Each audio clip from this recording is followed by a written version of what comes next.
ओम जयंती मंगला काली भद्रकाली कपालिनी दुर्गा क्षमा स्वधात्री स्वाहा सदा नमस्ते। नमस्कार। ज्योति मीडिया के प्रस्तुति धार्मिक यात्रा कार्यक्रम अंतर्गत आज हमनी के वीरगंज महानगर पालिका वार्ड नंबर 19 में रहल विंध्यवासिनी माता मंदिर में आयल बानी सन। आज हमनी के ये मंदिर के स्थापना, ये मंदिर के महिमा लगायत के विषय में स्थानीय से बातचीत भी करे सन।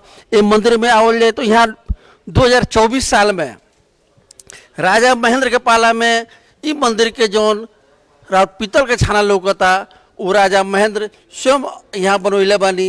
ऐसे प्रश्न होता ये मंदिर के बहुत बड़ा इतिहास बा और ये स्थान के भी एक शक्तिपीठ के रूप में मानल जाता। आई अब इस बारे में हमनी के यहाँ के पुजारी, यहाँ के स्थानीय लोग से बात कइल जाओ।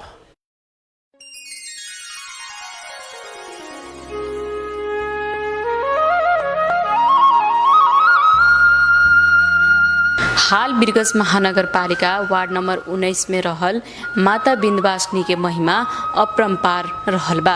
ऐतिहासिक पृष्ठभूमि देखला पर भारत के उत्तर प्रदेश विंध्याचल के मिर्जापुर में माता के मुख्य स्थान बा। भगवान श्री कृष्ण के रक्षा के खातिर माता योग माया के रूप में महाराज नंदन जी के घर में जन्म लेनी। इहे माई है जे देवकी के कोख से जन्मल 8वां संतान रहली। जे कंस महाराज उनकरा मारे के चहले तब माता दिव्य रूप में प्रकट भइनी और दर्शन देहनी। साथ कंस की मृत्यु श्री कृष्ण द्वारा होके के निश्चित कैनी। विंध्याचल पर्वत पर निवास करे के कारण माता के नाम विंध्यवासिनी माता रहल बा। हमनी के देश नेपाल में राजा पृथ्वी नारायण शाह से पूर्व राजा रण बहादुर शाह के समय के बात है। राजा रण बहादुर आपन पितृ के मोक्ष के खातिर भारत के विभिन्न धाम जैसे गाया लगायत और भी स्थान में गइल रहनी। उहे क्रम में राजा भारत के यूपी में रहल माता के दर्शन कैनी और वहाँ से माता के साथ में नेपाल आपन देश चले के आग्रह कैनी। कैसे माता के मंदिर के स्थापना भइल बाकी सुनी विंध्यवासिनी मंदिर के पुजारी पुरुषोत्तम उपाध्याय से। नमस्कार, हमार नाम पुरुषोत्तम देव उपाध्याय। हम ई मंदिर के पुजारी बनी। गंगा त्रिमूर्ति बटुकम हनुमंत चकालिकाम वंदे अष्टभुजाम शंभु विंध्येश्वम विंध्यवासिनीम जयंती मंगला काली भद्रकाली कपालिनी दुर्गा क्षमा शिवा धात्री स्वाहा सुधा नमस्तुते। सर्वाबाधा विनिर्मूर्तो धनधान्य सुतान्वित मनुष्यो मत प्रसादेन भविष्यन्ति न संशय। जय माँ विंध्यवासिनी। हम ई मंदिर के पुजारी बानी। ई माता विंध्यवासिनी के मंदिर के प्रांगण में हमनी अभी बानी सन और ई वीरगंज महानगर पालिका के वड़ा नंबर 19 में स्थित ई माता के मंदिर बाटे और ई माता के सेवा हम करीबन 20 वर्ष से कर रहल बानी और हम अपन पुस्ता के तेसरो पुस्ता यानी कि हमार बाबा हमार बाबूजी ओकरा बाद में हम यहाँ के पुजारी भइल बानी। माता के मंदिर के इतिहास, माता के महिमा अत्यंत बा। कहा कि नंद गोप गृहे जाता यशोदा गर्भ संभवा ततौ स्थानी विंध्याचल निवासिनी। विंध्य पर्वत पर माता के प्रमुख स्थान बा जौन भारत के विंध्याचल पर्वत के विंध्याचल में माता विंध्यवासिनी के प्रमुख स्थान बा। विंध्यवासिनी के इतिहास ऐसे आवेला शास्त्र में कि भगवान श्री कृष्ण के जब जन्म भइल, जब भगवान श्री कृष्ण के रक्षा के खतरा माता योग माया नंद के घर में जाके जन्म लेनी। नंद गोप गृह जाता यशोदा गर्भ संभवा। दुर्गा सप्तशती में एकर वर्णन आवेला कि यह माई है, यह जगता माई है, यह विंध्यवासिनी माई है जौन की कंस के हाथ से निकल के जौन कन्या नंद के घर में से कंस लेके आइल और उन कन्या के मारे के चलक उहे कन्या कंस के हाथ से निकल के विंध्याचल पर्वत में जाके स्थान ले ली और विंध्य पर्वत निवासिनी इति विंध्यवासिनी। विंध्याचल पर्वत में निवास कैला के कारण ही माता के नाम विंध्यवासिनी से प्रसिद्ध भइल। ये हमनी के भारत के यूपी राज्य के विंध्याचल पर्वत के विंध्यवासिनी में माता विंध्यवासिनी के मंदिर, मिर्ज़ापुर में अवस्थित माता विंध्यवासिनी के मंदिर बाटे। उहे से अभी हमनी के वर्तमान जो नेपाल के वीरगंज महानगर पालिका 19 वडा नंबर के जो विंध्यवासिनी के इतिहास उहे विंध्याचल से जुड़ल बा। एक इतिहास ये बा कि हमनी के राजा रणबहादुर शाह जी पृथ्वी नारायण से भी आगे के राजा रहनी। यह राज परिवार के पूर्वज रणबहादुर शाह के कर कमल के द्वारा ही माता के ई विंध्यवासिनी के स्थान के हमनी के स्थापना भइल बाटे। हमनी के जौन अभी पिंडी देखत आनी सन, ई पिंडी के नीचे राजा रणबहादुर शाह ही विंध्य पर्वत से कोनो ऐसा अंश लिया के माता के अंश लिया के स्थापना कैनी। एक इतिहास भी हमनी के पूर्वज लोग हमनी के बतैले बा कि जब राजा रणबहादुर शाह भारत के भ्रमण में रहनी, वो बेरा में अंग्रेज के शासन रहे और राजा अपने पितरी के उदार खतरा, जैसे हमनी के अभी भी परंपरा बाटे, हमनी के श्राद्धादि कर्म तीर्थ भ्रमण खतरा हमनी के भारत के बहुत ऐसा जगह में प्रसिद्ध जौन जगह बा वहाँ हमनी के भ्रमण करनी सन, अपन पितरी के उद्धार करनी सन, देवता लोग के दर्शन करनी सन। उहे क्रम में राजा भी अपन पितरी के उद्धार खतरा गया गईनी। ऐसे सब जगह में बनारस गईनी, सब जगह में घूम के पितरी लोग के उद्धार खतरा तर्पण आदि करके भ्रमण करत रहनी। वो बेरा में राजा कोनो बड़का सवारी के द्वारा राजकीय भ्रमण में ना रहनी, एगो साधारण तीर्थ यात्री के रूप में राजा भ्रमण करत रहनी। पूर्वज लोग के कहना बा कि जब राजा भ्रमण कनी तो उस समय में राजा के साथ में 4 गो डोली बोके वाला कुहार लोग रहे। वो कुहार लोग के इतिहास कहल जाला कि हमनी के बगल में भी जो ड्राई पोर्ट हमनी कहनी सुन अलऊ गाँव के वो लोग कुहार लोग रहे। आज भी वो लोग के जगह जमीन बहुत राजा लोग के तरफ से मिलल। आ भंसार भी अलऊ में अभी भी वर्तमान में छोटी भंसार हमनी के मानल जाला, जौन हमनी के अलऊ के गाँव में बाटे। तो वहाँ के लोग वहीं के लोग कुहार लोग रहे। उहे लोग के डोली पर राजा बैठ के सवार करत रहनी और कहल गई कि जब राजा वहाँ पर पहुँचनी हमनी के गया में, तो अपन पितरी लोग के पिंड पानी करे खतरा कोई पुरोहित से आग्रह कैनी। आग्रह कैला के बाद में राजा ई ना बतैनी कि हम नेपाल के राजा हैं, एगो साधारण यात्री के रूप में रहनी और अपने लगनी कि हम जानकारी देवे के चाहें कि लाल मोहरिया पंडा जौन हमनी के कहनी सन जाके इंडिया में जे नेपाल से केहू आवला तो लाले मोहरिया पूजा कराई। एकर भी इतिहास विंध्यवासिनी से जुड़ल बा। हम अपने लगनी के जानकारी देवे के चाहें। हमनी के पूर्वज लोग के कथन अनुसार जब राजा वहाँ गईनी, हमरा लगे कुछ नहीं खे, हमरा लगे 100 ग्राम जौ बा। वो जौ लेके अपने लगनी हमनी के हमर जौन पूर्वज लोग के पिंड पानी दिला दी कह के कहनी। तो बहुत सारा पंडित विद्वान लोग तैयार ना भइल कि 100 ग्राम जौ दक्षिणा लेके कथी करावल जाए। लेकिन खोजते ढूंढते गईला पर एक आदमी वैसन मिल गए जे कहलक जी ठीक बा, अपने लगे कुछ भी नहीं खे तो हम 100 ग्राम जौवे देम चाहे कुछ ना देम, फिर भी हम अपने आ गए बनी तीर्थ में। तो कोई वैसन सतपुरुष ब्राह्मण देवता वैसन प्राप्त भैनी राजा के। वहाँ कहनी जे कोनो बात नहीं खे, अपने लगे नहीं खे कुछ तो हम करा देम।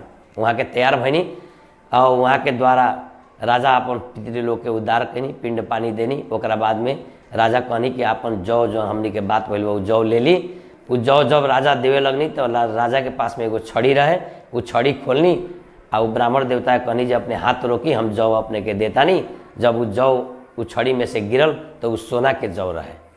जब वो सोना के जौ रहे तो राजा जब कि वो देवल जौ जब ब्राह्मण देवता देखनी तो सोना के जौ बा, जरूर कोई महापुरुष बाड़न व कोई विशेष व्यक्ति बाड़न कह के पंडित जी आग्रह कैनी उनका के जे अपने बताई अपने के हैं। यदि अपने ना बताएं तो हमारा संतुष्टि ना हुई, अपने के देवल दक्षिणा हम ना लेम।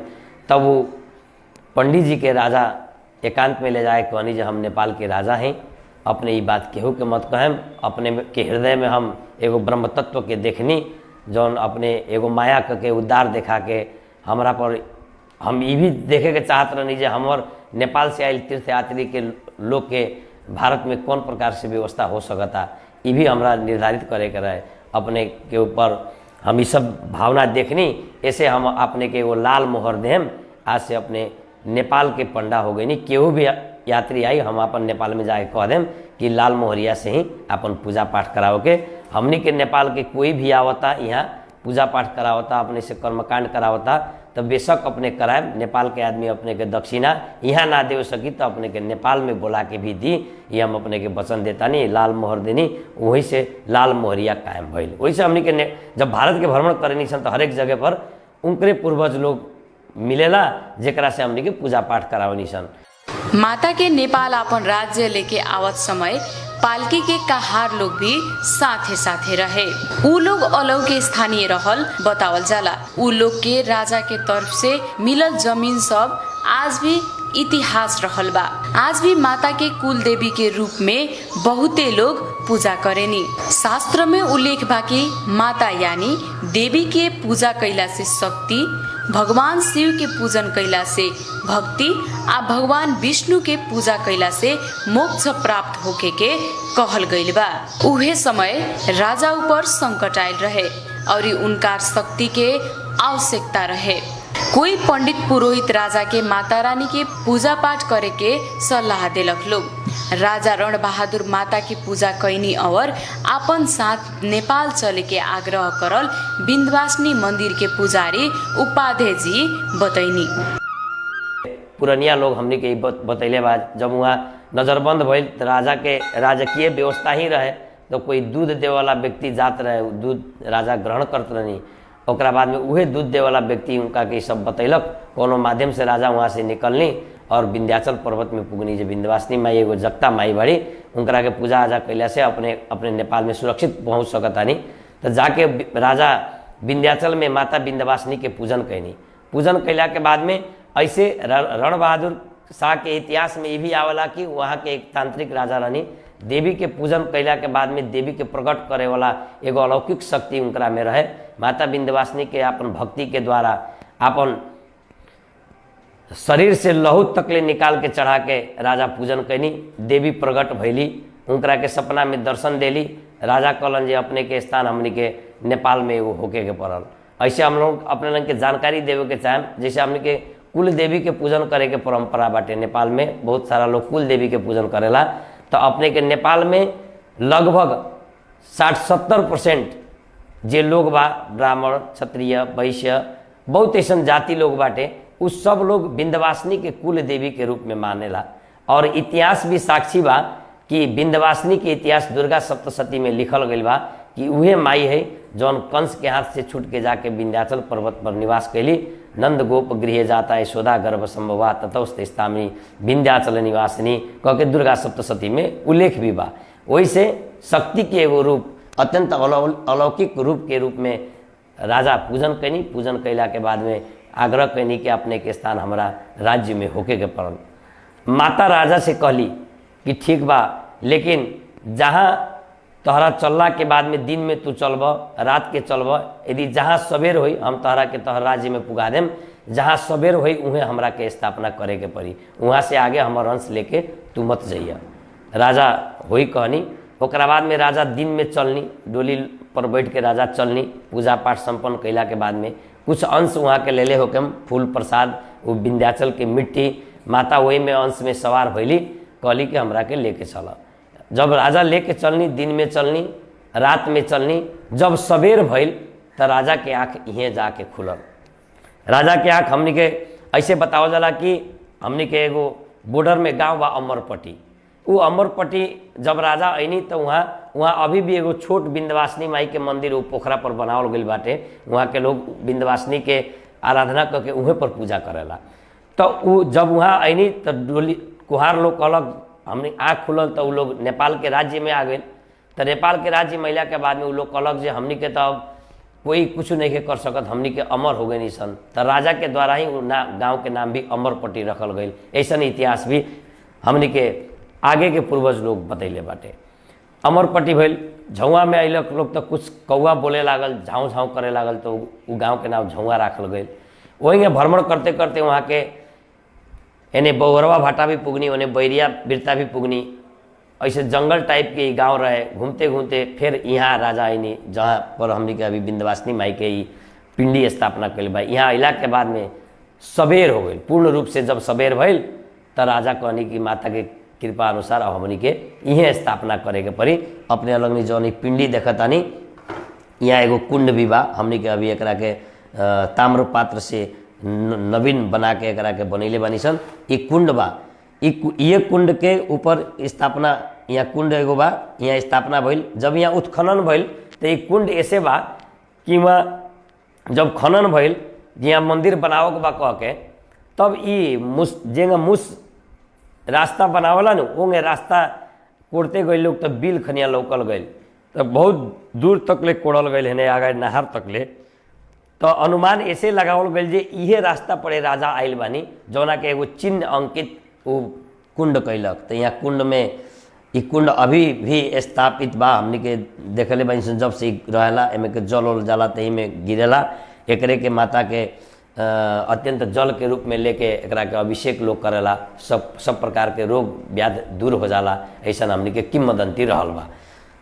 ओकरा बाद में वहाँ हमनी के ये मंदिर बनल, यहाँ एगो पिंडी बनल। वो पिंडी में बाद में यहाँ के स्थानीय स्तर के जे भी लोग रहे, राजा यहाँ स्थापना क के यहाँ से जब गईनी, एकर इतिहास कहला पर हमनी के शरीर के जौन एगो रुआ खड़ा हो जाला जी। एक रात में विंध्याचल से 1000 किलोमीटर आगे से राजा कैसे यहाँ आ गईनी और यहाँ से ले जाए ना सकनी। एकर दोसर एगो इतिहास और पूर्वज लोग बतावला कि मंदिर यहाँ छोट मंदिर रहे, झोपड़ी के टाइप के मंदिर रहे। जब यह मंदिर बनावे के बात भइल, यहाँ के लोग मिल के मंदिर में ईटा जोड़ के गिलुआ माटी से भी मंदिर बनावल जाओ कह के जब बात भइल, तब भइल जे यहाँ कंजेस्टेड होता, छोट जगह बा, एकरा के ये एरिया में आगे दोसर जगह बनावल जाओ। तो दिन भर कादून ईटा जोड़ाए आ बिहान भैला आके देखल जाए तो ईटा भस कर रहा है।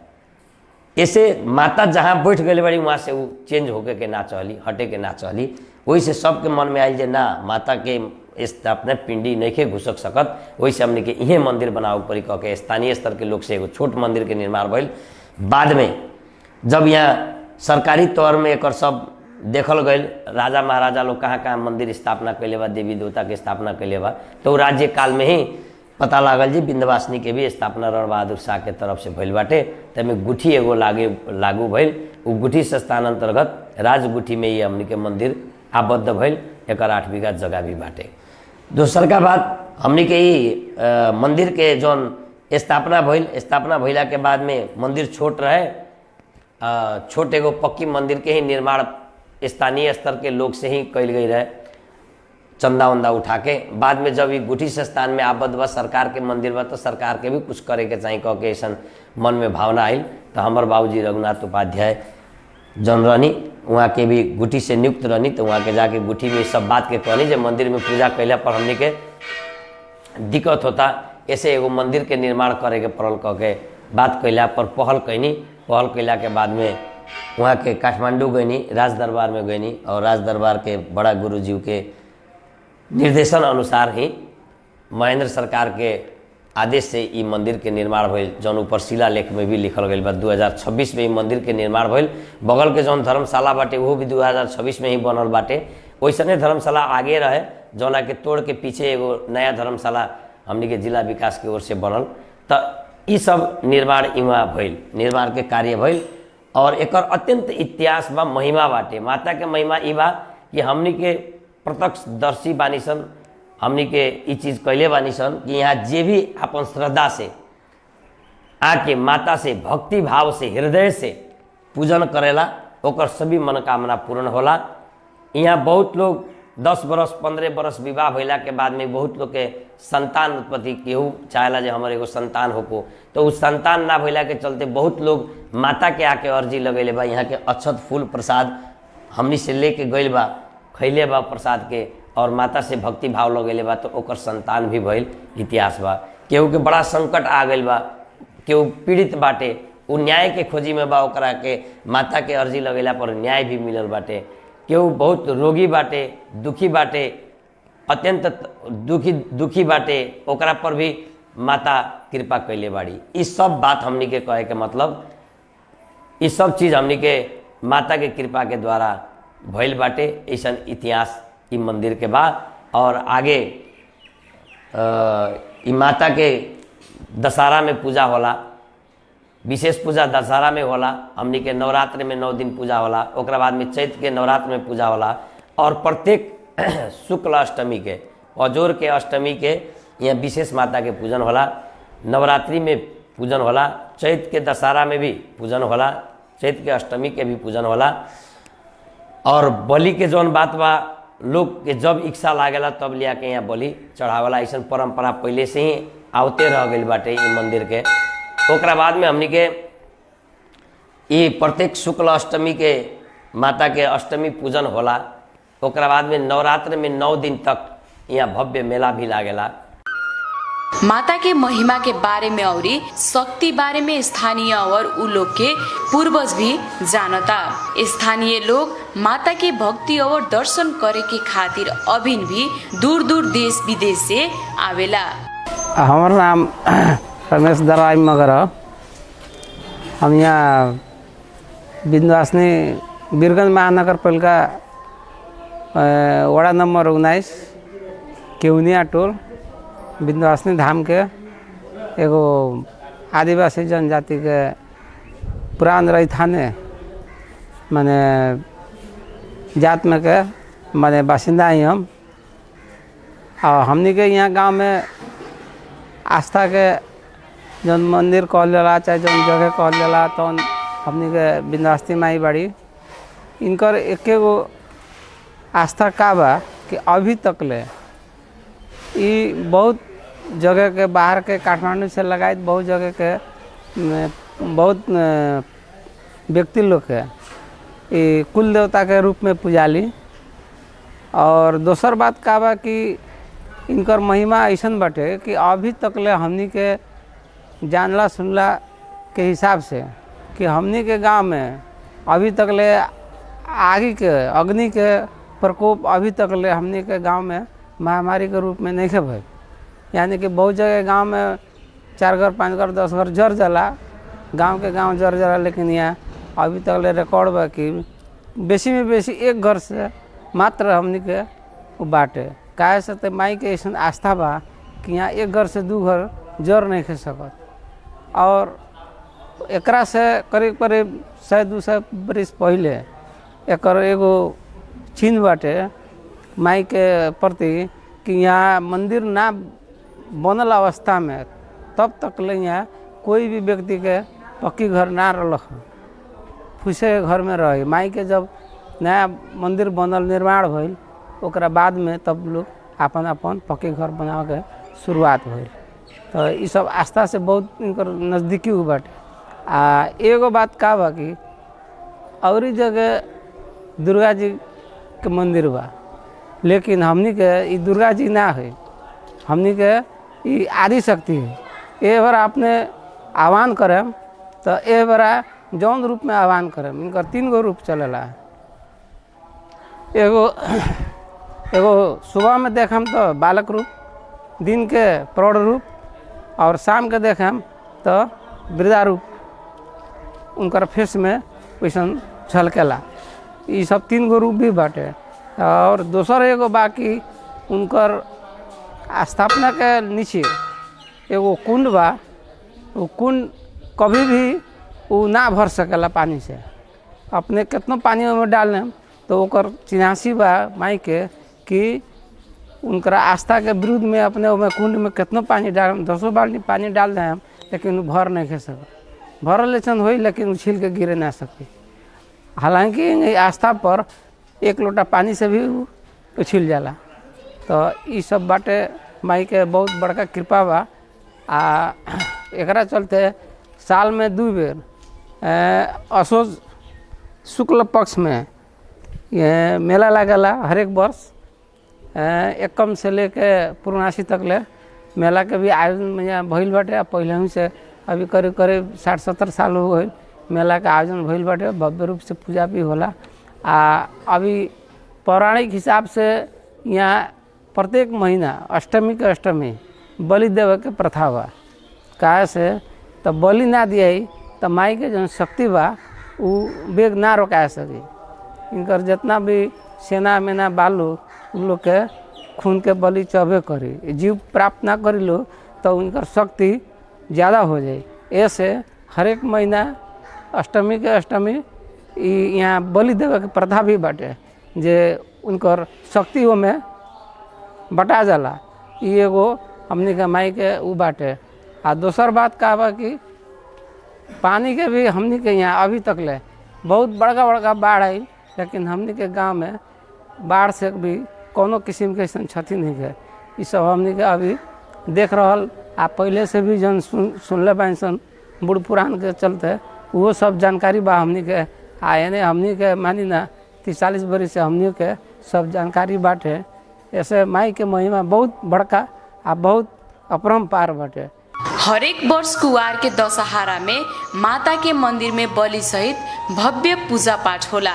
मंदिर में माता के दर्शन खातिर विशाल लोग के भीड़ लागेला।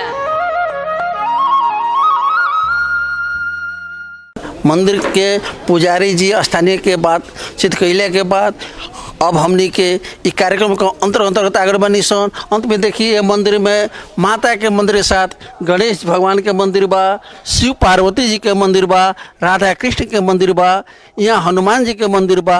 ये तरह चारों तरफ ये मंदिर बा। यहाँ धर्मशाला भी बा जौना में स्थानीय लोग कम खर्चा में ब्याह शादी के कार्यक्रम ले करेला। ये हमनी जानकारी देनी सन। धन्यवाद, नमस्कार। अब हम धार्मिक यात्रा के सहयात्री मनोज कुमार मिश्र अपने से विदा ले। नमस्कार, धन्यवाद।